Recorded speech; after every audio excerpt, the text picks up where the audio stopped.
आप press conference आपने रखा है, सबसे पहले आप बता दो आपने क्यों प्रेस कॉन्फ्रेंस रखा है? जी, जैसे कि आपने न्यूज़ में देखा होगा कि महेश भट्ट जी और मुकेश भट्ट ने मुझ पर डिफेमेशन का केस फाइल किया है। तो वो आज 3 बजे कोर्ट में हियरिंग थी और मेरे लॉयर वहाँ गए थे। तो कोर्ट ने कहा, उन्होंने ये बोला था कि जो भी मैंने सोशल मीडिया पे वीडियो रिलीज़ किया है उसे वो डिलीट कर दे, क्योंकि everything is false and she is not telling the truth. लेकिन कोर्ट का ये ऑर्डर आया है that she will not delete the videos, और वीडियोज़ वहीं रहेंगे, because I am not making any defamatory statement. जो भी मैं बोल रही हूँ वो सच बोल रही हूँ, और and I stand by it. जो भी स्टेटमेंट्स मेरे मुंह से जाएंगे, I stand by it. So these are the facts, this is the truth. Lavina ji बताइए कि क्या पूरा मामला है, क्या शिकायत है आपकी महेश भट्ट और मुकेश भट्ट की फैमिली से? वेल देखिए, मेरे और मेरे हस्बैंड का जो डिस्प्यूट हुआ था वो 2016 में हुआ था। वो इसलिए हुआ था क्योंकि मैंने बहुत सारी इलीगल एक्टिविटीज़ होते हुए देखी। जो सुमित सब्बरवाल मेरे हस्बैंड है, मैंने देखा कि वो ड्रग्स सप्लाई करते हैं, और उनके फ़ोन में अलग अलग किस्म की लड़कियों की फ़ोटोज़ होती है। वो डायरेक्टर्स को दिखाते हैं और लड़कियां सप्लाई करते हैं डायरेक्टर्स को।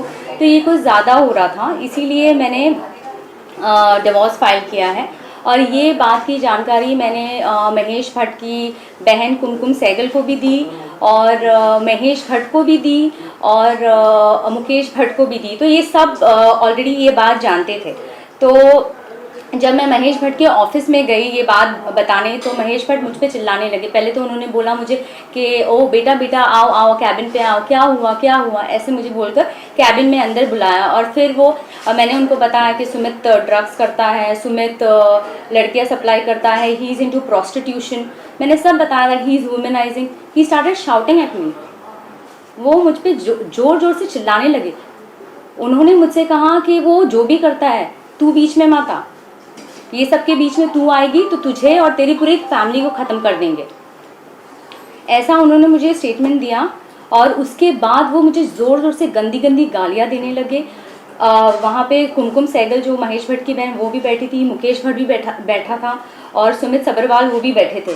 तो ये हुआ, और फिर मैं रोते रोते निकल गई, और मैंने इमीडिएटली पुलिस कंप्लेन किया। लेकिन पुलिस भी मेरा कंप्लेन लेने के लिए तैयार नहीं थी। फिर भी मैंने उनको कितना रिक्वेस्ट करके मैं तभी के तभी पुलिस लेकर विशेष फिल्म्स गई, और वहाँ पे पुलिस मेरे साथ आए, पूरा इंक्वायरी हुआ, और मैंने उनसे कहा कि प्लीज़ आप सीसीटीवी चेक कीजिए, इन्होंने कैसे मुझे धमकाया है। जबकि मुझे पता है, मैं फैमिली रह चुकी हूँ उनकी, मुझे पता है वहाँ सीसीटीवी कैमरा था। पुलिस मुझे कहता वहाँ मैडम सीसीटीवी है ही नहीं, तो हम फुटेज कहाँ से निकालें। ये मुझे पुलिस कहता है, जबकि मुझे पता है कि सीसीटीवी फुटेज वहाँ है। एनीवेज, उसके बाद 2016 में जो भी प्रोटोकॉल्स थे, मैंने एक प्रोटोकॉल फॉलो किया। लीगली हर कोर्ट में केस फाइल किया है। मेरे एटलीस्ट 5 कोर्ट में केस चल रहे हैं। मैंने वो किया, मैंने एफआईआर किया। एफआईआर भी बहुत मुश्किल से हुआ, क्योंकि जब मैं गई थी तो उन्होंने लिया ही नहीं, पुलिस ने एफआईआर लिया ही नहीं। फिर मेरी लॉयर की मदद से उन्होंने फाइनली एफआईआर ले लिया। फिर मैंने कोर्ट में केस दाखिल किया, और 2016 से केस चल रहा था। लेकिन उसके बावजूद इन्होंने मुझे इतना परेशान कर दिया, इतना परेशान कर दिया है। पहले तो ये, आप अगर इनके खिलाफ कुछ भी करो तो ये पीछे से आपका काम बंद कर देते हैं। सबको बोलते हैं इसको काम मत देना, ये उनकी पुरानी आदत है, और ये मैंने देखा हुआ है। और इन्होंने ये बहुत लोगों के साथ किया है, एक्टर्स के साथ, डायरेक्टर्स के साथ, कंपोजर्स के साथ। आप, और जो भी मैं बोल रही हूँ ड्रग्स वगैरह, ये सब ने देखा हुआ है विशेष फिल्म में। ये हर एक आदमी को मालूम है कि उनकी कंपनी में ऊपर से नीचे तक लोग ड्रग्स करते, लेकिन कोई भी आगे आके बोलता नहीं है, क्योंकि उनको ये डर है if they stand against Mahesh Bhatt तो ऑब्वियसली सबसे पहले तो उनका जॉब चला जाएगा। तो ये लोग आपको आइसोलेट कर देते हैं। इन्होंने मेरा जॉब ले लिया, फाइनेंशियली आपको तोड़ देते हैं, फिर इन्होंने मुझ पर मेंटल प्रेशर क्रिएट किया, मेरे घर पे घुसने की कोशिश की। महेश भट्ट की बहन और पूरे बिल्डिंग वाले मेरे घर पे मुझे मारने आए थे। मुझे इतना परेशान कर रही है हर तरह से। फिर मेरा खाना रोक दिया इन्होंने, मेंटली मुझे इतना परेशान किया। मेरे बिल्डिंग में हर जो भी मेंबर्स हैं उन सब के घर पे खाना वॉचमैन रखने जाता है। मेरा नीचे से डिलीवरी बॉय को धमकाया जाता है, इसके घर में खाना, दूध, दवाई, मेरे पेट का सामान कुछ भी यहाँ डिलीवर नहीं होगा। उसका मेरे पास प्रूफ है जो कि मैंने सोशल मीडिया पे डाला है दूध वाले का। और मेरे पास वॉचमैन का कन्फेशन है जहाँ पे वॉचमैन ने ये बात बोली है कि मैडम सिर्फ आपके घर में सामान रखने को मना किया है, बाकी हम लोग सबके घर में सामान रखते। तो इस तरह से मुझे बहुत प्रेशराइज कर रहे, मेरे पे सूट फाइल कर रहे हैं, जबकि कोर्ट ने सारे रिलेशंस देखे हैं और मैं उनकी रिलेटिव हूँ ये मानकर कोर्ट ने वो घर जो करंटली मैं जिस घर में रह रही हूँ वो मेरा मैट्रिमोनियल घर है, कोर्ट ने ये ऑर्डर दिया है कि मैं ही उस घर में रहूँगी और मुझे पुलिस प्रोटेक्शन मिलेगा। उसके बावजूद ये मुझे परेशान कर रहे हैं। और अभी हाल ही में महेश भट्ट और महेश भट्ट की बहन कुमकुम सहगल और उनके बेटे ने मुझ पर सूट फाइल किया है मुझे घर से निकालने के लिए। क्यों भाई, आप 10 साल तक सो रहे थे, मैं 10 साल से उस घर पे रह रही हूँ, वो मेरे पति का घर है, आज आप आके बोल रहे हैं वो घर आपके बेटे का है? नहीं, ये सिर्फ मुझे हैरेस करना चाहते हैं। अभी भी मुझ पर डिफेमेशन केस फाइल किया है। डिफेमेशन किस पे होता है? किस पे होता है डिफेमेशन? जो झूठ बोलता है। मैं तो फैक्ट्स बता रही हूँ, मैं ट्रूथ बता रही हूँ। क्यों कर रहे हैं मेरे पे डिफेमेशन फाइल? हाँ, और मैं आपको, अगर आपको और भी जानना है तो मैं रिक्वेस्ट करूँगी CBI, NCB, ED, ये सारे जो मुंबई पुलिस, ये सारे जो एपेक्स इंस्टीट्यूशन है, अगर आपको जानना है ड्रग्स के बारे में, मैंने तो फ़िलहाल जो भी नाम आउट किए हैं वो मैंने देखा और भी बहुत बड़े बड़े नाम हैं। और आपको अगर ये जानना है तो प्लीज़ आप सुमित सबरवाल जो मेरे हस्बैंड हैं, जो 20 साल से विशेष फिल्म में काम कर रहे हैं, आप उनको बुलाइए, आप उनको क्वेश्चनिंग कीजिए, आपको सारे नाम मिल जाएंगे। और आपको डर नहीं है ना, तो आप दिखाइए, आप सबका फ़ोन, महेश भट्ट से फ़ोन लीजिए, मुकेश भट्ट से फ़ोन लीजिए, इनके फाइनेंशियल स्टेटस चेक कीजिए, घर चेक कीजिए, इनकी कंपनी चेक कीजिए, इनकी हर एक चीज़ चेक कीजिए। बुलाइए ना इनको क्वेश्चनिंग के लिए, आपको पता चल जाएगा, क्योंकि मैंने तो सब कुछ देखा है अपनी आंखों से और वही मैं बता रही हूँ।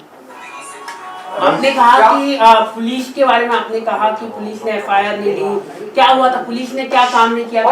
पुलिस स्टेशन FIR जो आपने करवाया था, ये जो महेश भट्ट और मुकेश भट्ट के साथ आपने जो गाली गलौज हुई थी उसके बाद करवाया था, और क्या FIR में इन दोनों का भी नाम है? जी, मैंने FIR मुकेश भट्ट, महेश भट्ट सबके लिए बोला था, लेकिन मेरा स्टेटमेंट लिखा नहीं गया।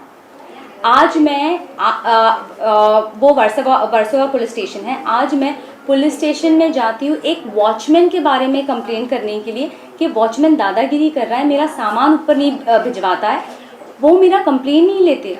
मैं 100 डायल करती हूँ, मैंने 3 बार 100 डायल करके पुलिस वाले को बुलाया, उनका नाम मिस्टर सचिन वर्तक है, वो आकर मुझ पर चिल्लाते हैं। उन्होंने वॉचमैन को कुछ भी नहीं बोला।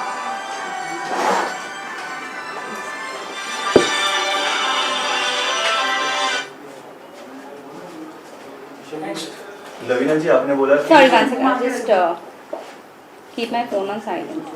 एक मिनट लवीना जी, घुमा के एक पीछे घुमा के स्टेशन में ऊपर स्टेशन। हाँ बस उसका नाम आवाज का आईने स्टेशन ऊपर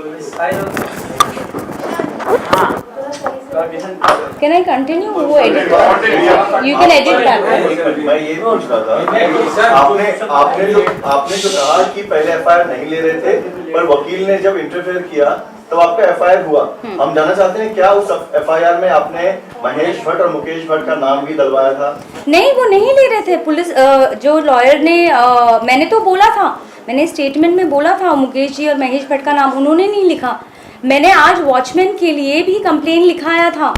मैंने पुलिस वाले को बोला वॉचमैन दादागिरी करता है, वॉचमैन ऊपर आता है मेरे, वॉचमैन ने धमकी दी है, दूध वाले को बोला कि तुझे मारूंगा, यहाँ आएगा, ऐसा मैंने बोला। पुलिस वाले ने क्या लिखा पुलिस वाले ने ये लिखा कि बिल्डिंग में आना मना है, बिल्डिंग के रूल्स है कि सेक्रेटरी ने बैन किया हुआ है। ये मेरा स्टेटमेंट था ही नहीं। फिर उन्होंने पूरा पन्ना फाड़ दिया। मैंने पुलिस वाले को बोला आप मेरा स्टेटमेंट भी नहीं लिख रहे ठीक से, वो मेरा स्टेटमेंट लिख ही नहीं रहे। आपको क्यों लग रहा है कि आज मैं जनता के पास आई हूँ ताकि मेरी आवाज़ पहुँचे और जो मैं कहना चाहती हूँ वो सच मेरे ज़रिए डायरेक्ट जनता को पहुँचे? इसीलिए मैं आज बाहर आई हूँ, क्योंकि अथॉरिटीज़ सुन नहीं रही है। और फिर उसके बाद भी मैं डीसीपी सर के पास गई, जो मिस्टर त्रिमुखे हैं उनके पास भी गई कंप्लेंट करने के लिए, और मैंने उनको बताया कि ये सब हो रहा है, मेरा खाना पीना बंद कर दिया है, मुझे ये टॉर्चर कर रहे हैं। मुझसे सेक्रेटरी बोलता है कि आप 10 बार नीचे आओ सामान लेने, 10 बार नीचे इसलिए आओ ताकि वो पीछे से घुस के मेरे घर का कब्जा ले सके, इसीलिए मुझे बुलाया जाता है 10 बार नीचे। ये बात मैंने डीसीपी सर से कही, कोई एक्शन नहीं है। वो जो वॉचमैन मुझे परेशान कर रहा है, इतना परेशान कर रहा है, उन्होंने एक वॉचमैन को नहीं निकाला है। जो मेरी सेफ्टी का सवाल है, अगर एक औरत जाकर कंप्लेन करती है पुलिस स्टेशन में तो उसका एक्शन लेना चाहिए कि नहीं लेना चाहिए? ये लोग बिल्कुल एक्शन नहीं ले रहे। मैम जिस एफआईआर में किसका नाम है और कितने लोगों का नाम है? एफआईआर में सुमित सबरवाल का नाम है फिलहाल, और मैंने ये भी जो महेश भट्ट की बहन है उनका भी नाम मैंने लिखवाया है, और साहिल सहगल का भी नाम है जो महेश भट्ट की बहन के बेटे हैं। मैंने महेश भट्ट की बहन का नाम इसलिए लिखवाया है क्योंकि महेश भट्ट की बहन और सुमित सबरवाल ने मेरी 90 लाख की ज्वेलरी चुराई है। उन्होंने, उनका एक जॉइंट लॉकर है इलाहाबाद जुहू बैंक में, जहां सुमित सबरवाल और कुमकुम सहगल ने मेरी ज्वेलरी रखी हुई थी। तो मैंने उस पुलिस को बताया कि वहां मेरी ज्वेलरी है। पुलिस 5 मई 2016 को वहां जाती है। महेश भट्ट की बहन कुमकुम सहगल और सुमित सबरवाल 4 मई को ऑपरेट करते हैं लॉकर और ज्वेलरी खाली कर देते हैं, और 5 मई को पुलिस जाती है और पुलिस बोलती है मैडम आपकी ज्वेलरी नहीं है वहाँ पर। तो कहाँ है मेरी ज्वेलरी? मैंने तो कंप्लेन लिखाई है ना अथॉरिटीज़ को। आज 4 साल हो गए मैंने कंप्लेन लिखाई है कि इन्होंने मेरी ज्वेलरी चुराई है, तो आपने अभी तक एक्शन नहीं लिया है। और अब आप मुझसे मेरा घर लेना चाहते हैं, जो मेरा मैट्रिमोनियल हाउस है। मुझसे मेरी ज्वेलरी ले ली, मेरा पैसा ले लिया, मेरा जॉब ले लिया, मेरा घर ले लिया, मुझ पे डेफेमेशन केस फाइल कर रहे हैं मेरी आवाज़ को दबाने के लिए। मुझे एकदम सांस लेने नहीं हो रहा है हर जगह से। इतना मुझे चोक कर दिया, इतना आइसोलेट कर दिया है। रवीना जी, आखिरी बार आप महेश भट्ट और मुकेश भट्ट से कब आपकी मुलाकात हुई थी? आखिरी बार कौन से ईयर में मुलाकात हुई थी और किस तरह का व्यवहार था उनका? 2010 से लेकर 2016 तक मैं इनकी फैमिली मेम्बर थी, और इनके हर पार्टीज़, हर इवेंट्स, हर मेहंदी फंक्शन मैं थी। तो 2010 से लेकर 2015 तक मैं इनकी फैमिली मेम्बर थी, और इनके साथ मेरी मुलाकात लगातार होती रहती थी। और 2013 से 2015 में मैंने इनकी सारी फिल्मों में काम किया है as a film. I was part of the films. तो मैंने इनको बहुत करीब से देखा है, और लास्ट मेरी मुलाकात महेश जी और मुकेश जी से 2016 में हुई थी, और इन्होंने मुझे बहुत धमकाया और बहुत जलील किया जब मैं लास्ट महेश भट्ट से मिली थी।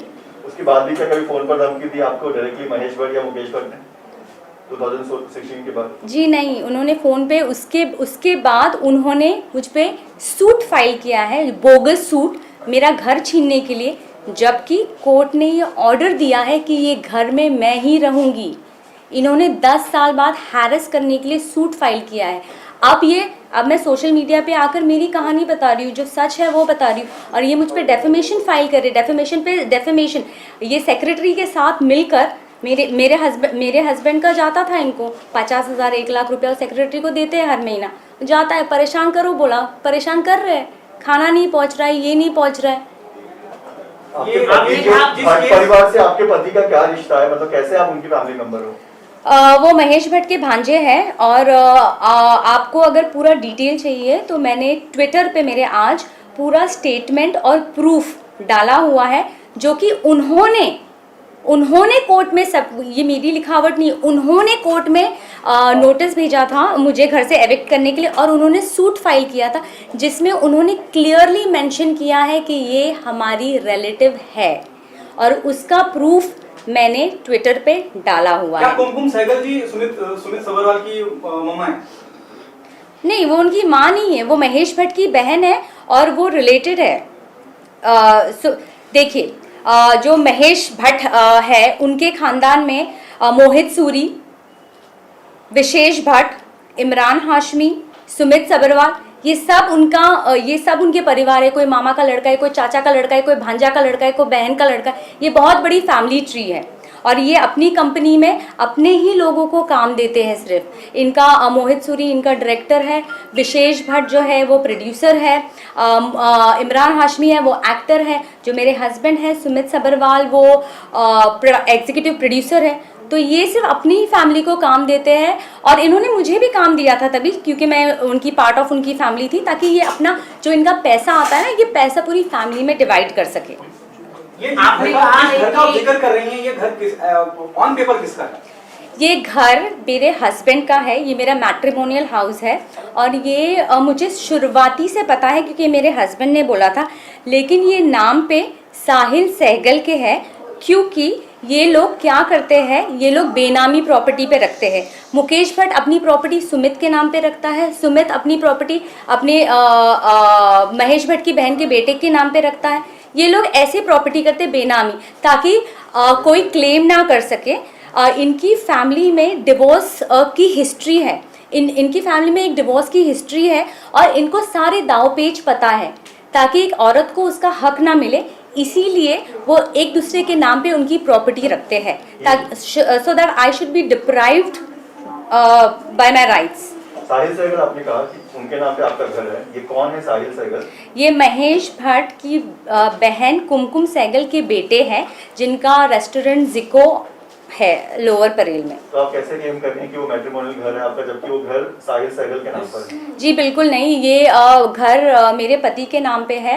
मतलब ये मेरे पति का घर है। जब मेरी शादी हुई थी तो मेरे पति ने बोला था कि मैंने 3 लोगों के नाम पर लॉटरी डाल के रखी है और इसमें से साहिल सहगल के नाम पे लॉटरी लग गई है, लेकिन ये घर मेरा ही है।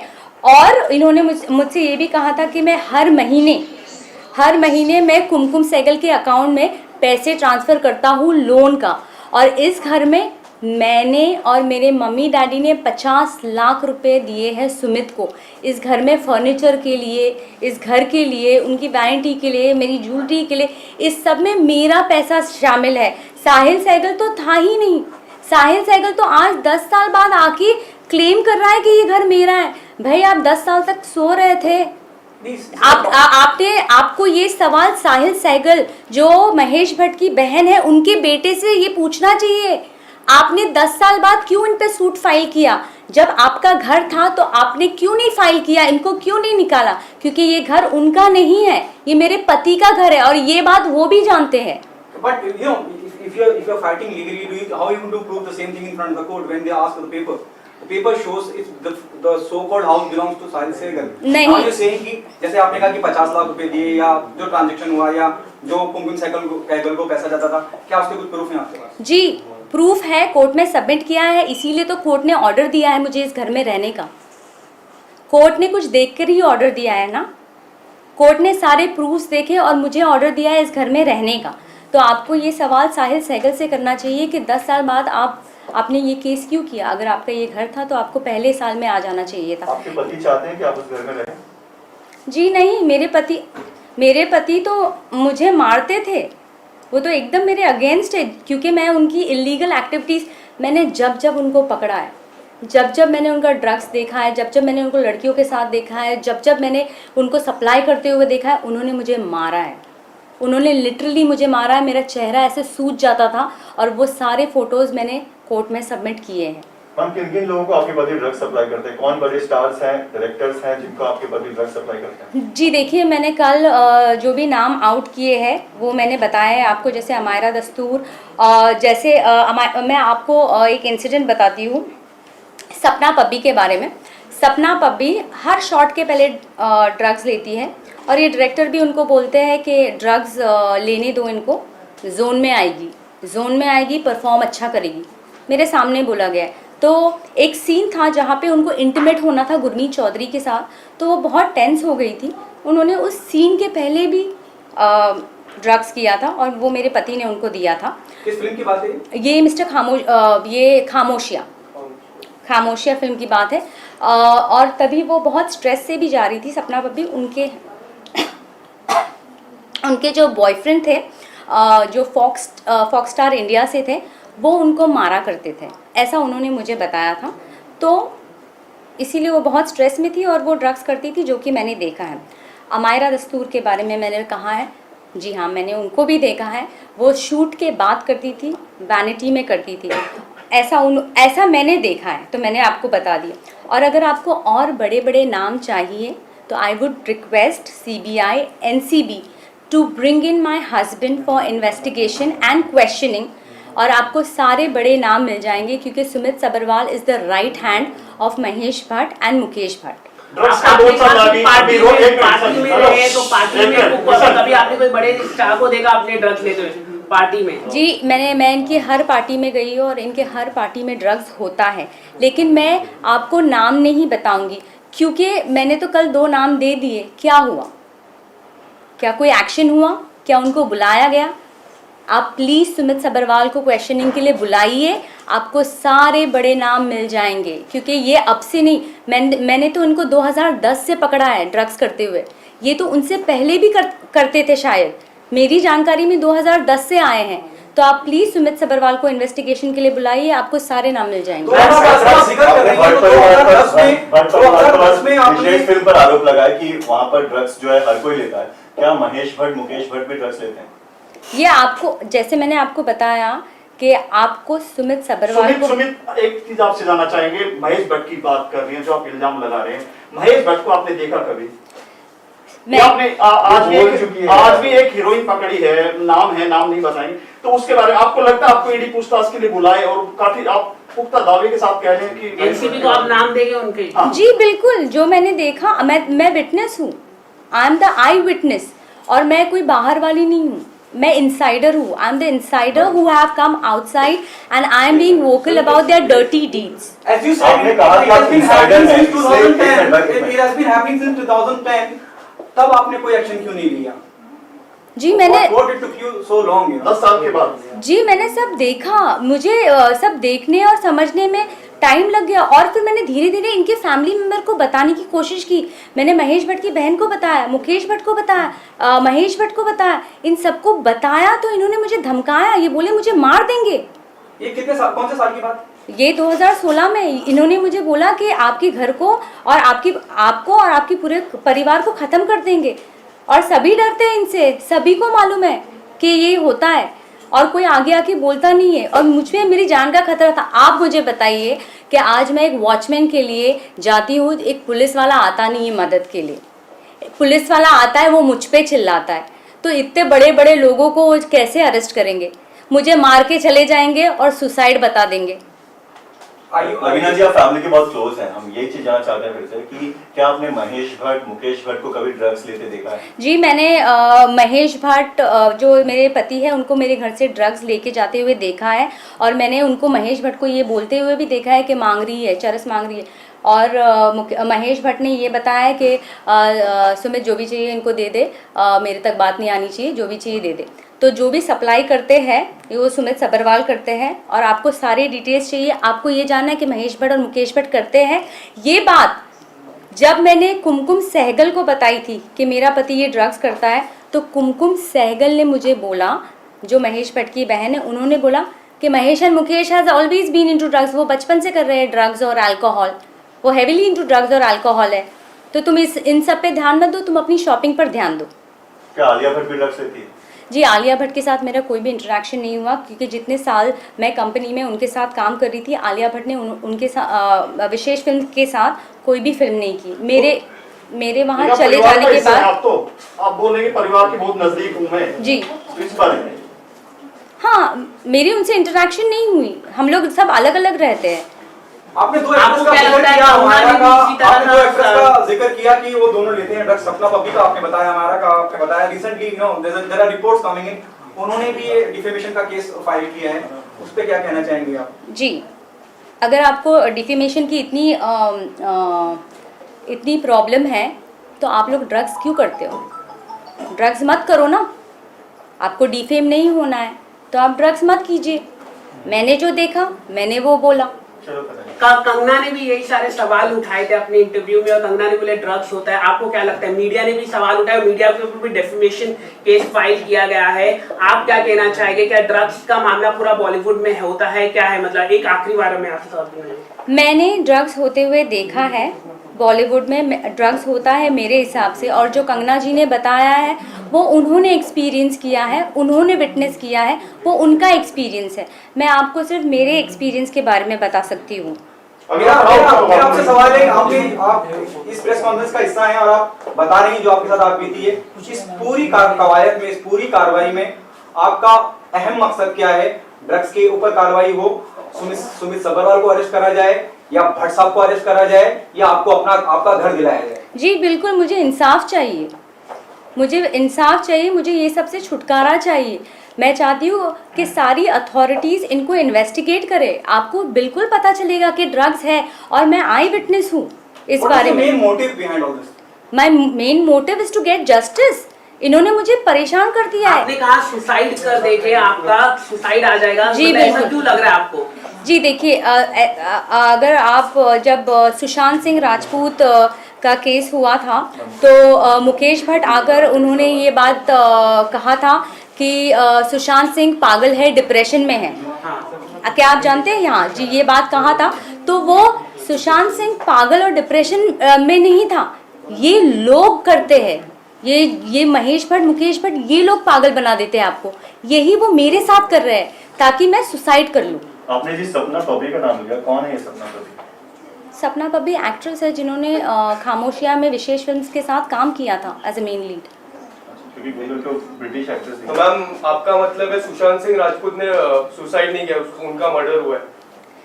देखिए, मेरा इंटरेक्शन सुशांत सिंह के साथ नहीं हुआ है। मैं कह रही हूँ कि मुकेश भट्ट ने आकर बाहर जो स्टेटमेंट दिया था कि सुशांत सिंह डिप्रेशन में था, तो सुशांत सिंह डिप्रेस क्यों था, क्या वजह थी उसकी? क्योंकि ये लोग ऐसा कर देते हैं, ऐसा सर्कमस्टांसेस पैदा कर देते हैं, आपको इतना कॉर्नर और आइसोलेट करते हैं, आपको इतना तोड़ देते हैं कि आदमी मजबूर हो जाता है सुसाइड करने पे, क्योंकि आदमी के पास कुछ बचता ही नहीं है। काम छीन लेते हैं, मेंटल प्रेशर करते हैं, फिजिकली आपको हार्म करने की कोशिश करते हैं। क्या करेगा आदमी? अथॉरिटी सुन नहीं रही है, क्या करेगा? किसके पास जाएगा? क्या बोलेगा? कोई नहीं सुन रहा है। कुछ पायल घोष और कंगना के लिए आरपीआई ने साथ दिया, क्या आप आरपीआई के पास जाएंगे? आज भी प्रेस कॉन्फ्रेंस हो आरपीआई का, आपके आने से एक घंटा पहले। गरीबों की मसीहा बन गया, क्या आप भी जाएंगे उनकी शरण में? जी अभी मुझे पता नहीं है, मैं जो भी है लीगली एक्शन कर रही हूँ। ये मैं इसीलिए बाहर आई हूँ क्योंकि मुझे बिल्कुल अथॉरिटीज से मदद नहीं मिल रही है, लेकिन अगर आगे मुझे मदद के लिए जाना पड़ा तो मैं बिल्कुल जाऊँगी। पर मैम आज ही उन्होंने प्रेस कॉन्फ्रेंस में बोला है कि जो भी मीडिया की मदद मेरे से मांगेगी उनको मदद करोगे, तो आप जाओगे उनके पास, रामदास आठवले सर के पास? Sorry I didn't get your question. मैं नहीं जानती है रामदास आठवले। नहीं जानती। ठीक है, चलो thank you, thank you. BJP का नाम तो तुम्हारे साथ है। बीजेपी का नाम